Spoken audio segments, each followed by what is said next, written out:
You're listening to the Baha'i World News Service.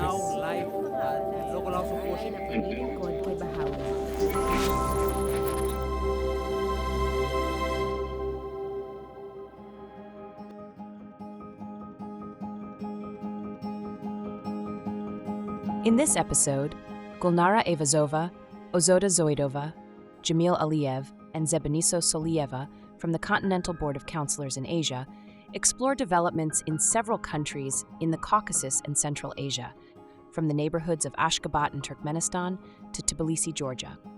They discuss how Baha'i principles such as consultation, unity and diversity, and the equality of women and men are inspiring youth participating in Baha'i moral education programs to analyze social reality, identify the needs of their communities, and serve their society. From the Baha'i World News Service, this is In Conversation, a collective exploration of the practical application of Baha'i principles to the building of peaceful societies.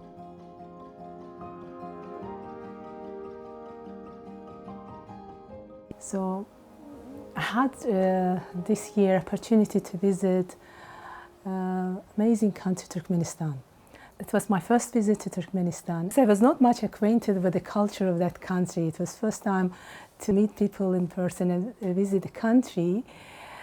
So while getting to know people in Ashgabat city, I felt like as if the impact of efforts that Baha'is for a long period were doing in that area created spaces for having children classes, moral education for children of different age group.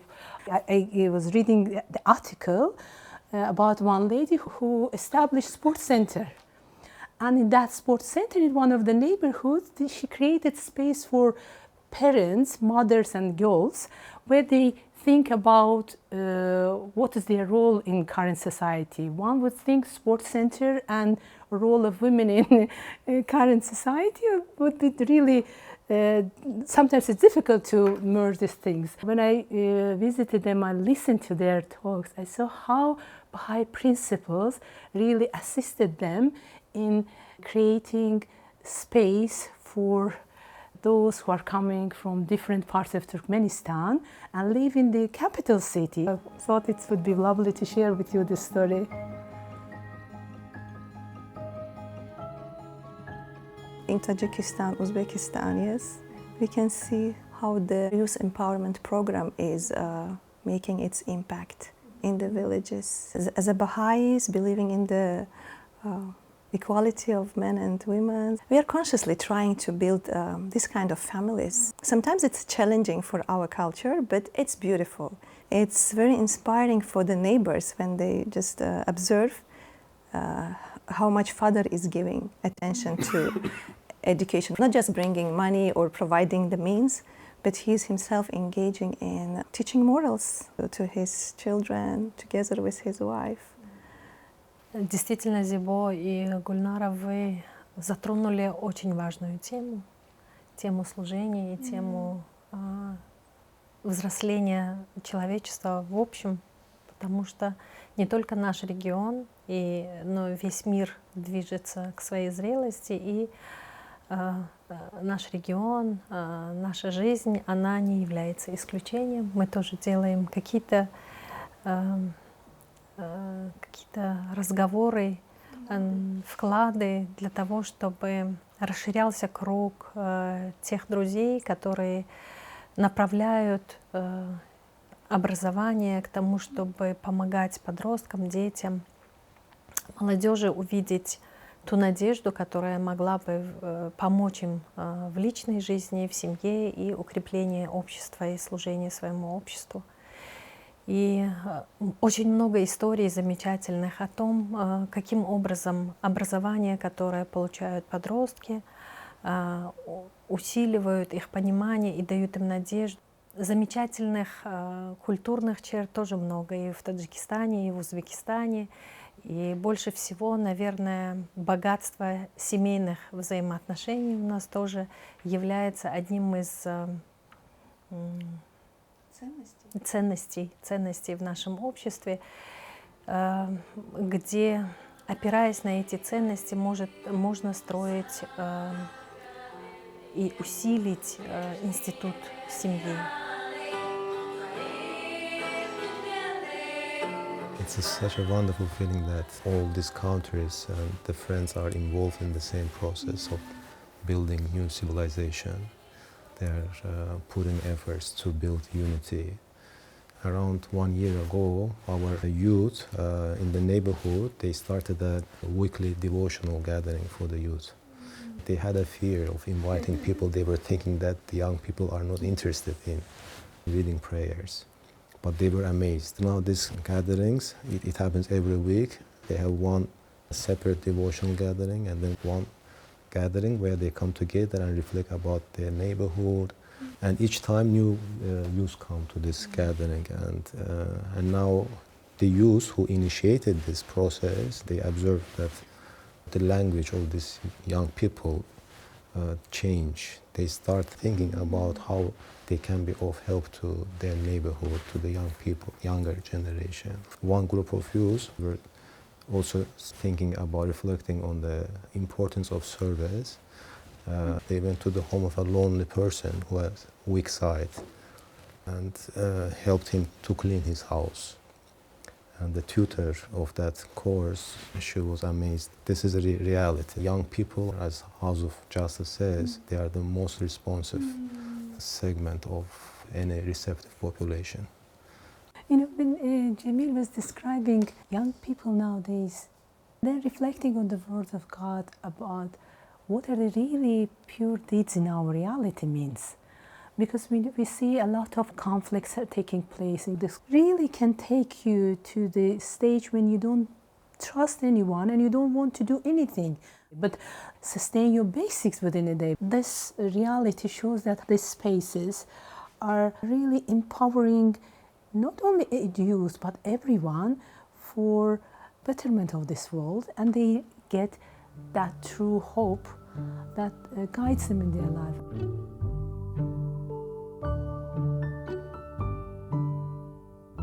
You learn to work with big groups of youth to empower them, because in order for them to soar, they have to have a strong wings. But sometimes they have these wings, but how to make it so they can use it in the right direction and fly all together.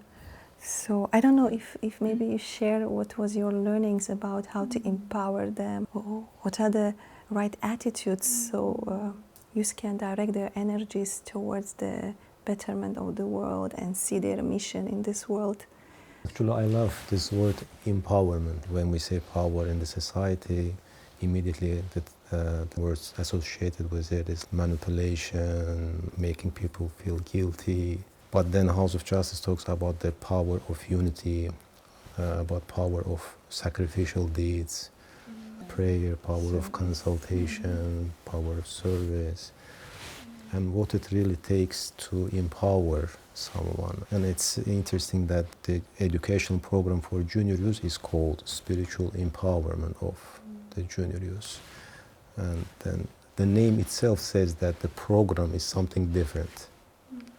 Before I was thinking that junior youth group is something that Baha'is have discovered, but no, actually junior youth, this is there in nature. They always like grouping. Really, this program that Baha'is introduced is just how to use that space to empower, to help them navigate their lives. The youth reflect on their life together with their peers, not together with adults. And that empowers them. In neighborhoods, in many different countries now, we have hundreds, thousands of youth together with their animators reflect on such a serious themes that will help them to overcome the challenges of the adulthood. Most importantly, they will become active protagonists of the social change. This is much stronger than just being good. So we see these transformative effects in all these spaces. In the culture where I'm coming from, the advancement of women, advancement of youth, it was a challenge. But these programs, they show that we can build something new All these activities we are engaged in are welcoming everyone to participate. I just wanted to add a little bit about these youth gatherings that happen regularly in the neighborhood in Bishkek. One of the youth who recently started to visit this gathering, later he invited his mother and sister. And that's also interesting because young people don't like inviting their parents to their own space. But he invited his mother, and then later his mother shared with the other youth that this gathering, this space actually saved his life because he was in depression all the time. Finally, he found something in this gathering. I was reflecting on it. What is this in this gathering that can help a young person to get rid of negative thoughts? Now, one thing is that, of course, I think in the first place is the atmosphere. Many young people say that in the wider society, people are in habit of laughing at each other's mistakes, backbiting about each other. And that's why many people, especially young people, they don't want to say anything in any gathering because they are afraid of being criticized by people. You just create a loving, understanding space so that people can open up. And then the second thing is what they are talking about in that space. What they are talking about is a higher purpose in life. They start thinking about how they can help others, especially younger than themselves. When they start thinking about how they can help younger generation, they start to understand that they are example for others, how important this is, what a responsibility this is. And then they start working on themselves and they discuss these things and this elevates their soul. When you shared this story, another principle that came to my mind was unity in diversity. A group of our friends living in one of the neighborhoods called Ashgabat in Tbilisi, Georgia. So Tbilisi nowadays really represents diversity of nationalities from many countries. In that neighborhood, what we saw that there were these high-rises and also households. And we saw that they are living different nationalities. There were Azerbaijanis, there were Georgians, there were Armenians living, there were Russians. They have different beliefs and traditions. So one of the ladies, she's over 60, I think, she said, when I go out, I don't find anyone to interact. And for me, I feel not well. I need to do something. And then she started talking with one young couple. She talked with them what we can do. And they say, yes, we also think about that. And it's really painful. And there was a young girl also who is artist. She says, yes, I also want to join this effort, but I don't know what we can do. Let's come together. And then they came with the idea that let's have something like festival in our yard and invite every neighbor. So they started putting some invitation on walls, and then they started approaching people in the yard saying that we really want us to come across and see how our children can play together and what adults we can do together. And then they put the program. There were games about collaboration. They had some drawings that children of younger age can color. And then also there were some quotes about unity and participation. And also they had some lovely music, some songs that they started teaching. So first time when they shared the photos in their WhatsApp status, I was amazed that initially some 10 people joined. But then last photo, it was so crowded that various groups were playing, dancing, and singing songs. Recently, they shared that this became a kind of culture in that neighborhood. The neighborhood, it's become as if it's like life now. We see that the Ukrainians and Russians in the same group, they were sitting and talking. And then, of course, Russian language helped them to reflect together. And it was like really hopeful to observe that they're talking about same problem, how their children can integrate to this society and can they be friends. Regarding these festivals, Actually, in our countries, 1st June is the Children's Day, and people used to celebrate this day, and they do all together come out, put the music, dance. But in one of the neighborhoods where friends they have children classes, they started during these festivals come up with the program about the virtues.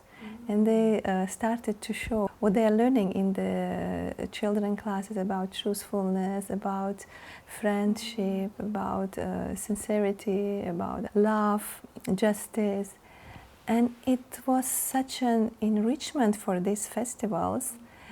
It brought more meaning into this, and it was very attractive for parents because they started to socialize between the neighbors, and they started to request to make more this kind of programs. So even the games, even the dances, songs, when you go through the neighborhood, you listen to songs about unity, about justice.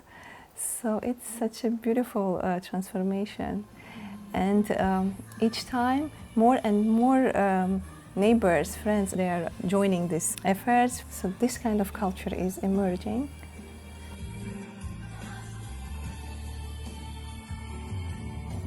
Действительно появляется новая культура, и очень отрадно, что в соседствах появляются семьи, которые берут на себя ответственность за образование детей, за облагораживание, за то, чтобы консультация стала частью жизни этого соседства. И зачастую видишь, что в соседстве, там, где родители заботятся об воспитании и об образовании детей, все меньше и меньше становится тех сил, которые влияют: курение, наркомания, игры в гаджеты. И родители постоянно совещаются о том, каким образом они вместе могут помочь следующему и следующему поколению. И когда ты видишь в этом соседстве, как молодежь заботится о подростках, и они становятся примером для этих подростков, чтобы не говорить некрасивые слова перед ними, становиться примерами, которые хорошо учатся, они студенты, еще с ними идут играть в футбол, и у тебя сердце наполняется радостью, что твой ребенок, он живет в окружении прекрасных соседей.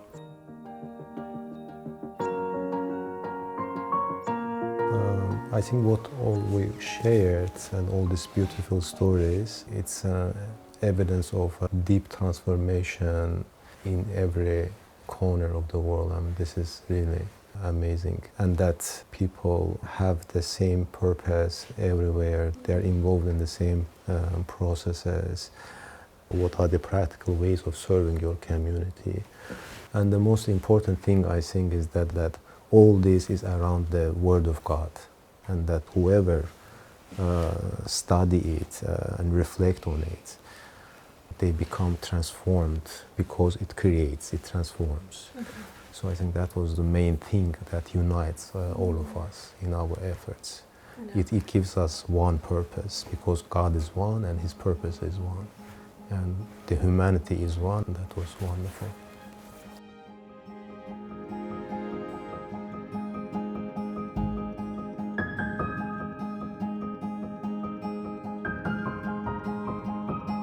You've been listening to In Conversation, a podcast series from the Baha'i World News Service. For more podcasts and stories, visit bwns.org.